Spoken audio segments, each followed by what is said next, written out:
গণতান্ত্রিক সিস্টেম নির্বাচন না হয় তাহলে এই দেশে কোনো নির্বাচন হবে না।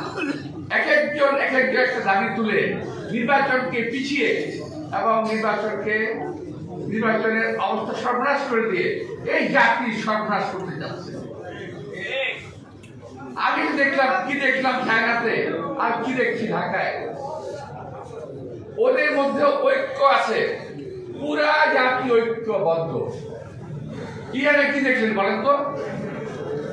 যেখানে আমাদের মুসলিম বিশ্বের কেউ তাকে সমর্থন দিল না, ইরান একা যুদ্ধ করে গেল, কারণ জাতি ঐক্যবদ্ধ ছিল।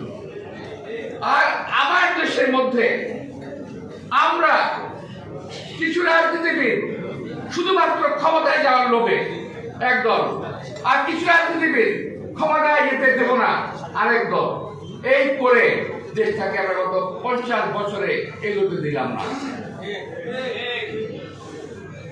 এই দেশটাকে আমরা ধীরে ধীরে শেষ করে দিচ্ছি। যে সমস্ত লোকের উদ্দেশ্যে বলছি তারা কিন্তু কেউ বোকা না, তারা আমার চেয়ে অনেক বুদ্ধিমান। তবে এটুকু বলবো, তারা আমার চাইতে অনেক বেশি দেশপ্রেমিক নয়।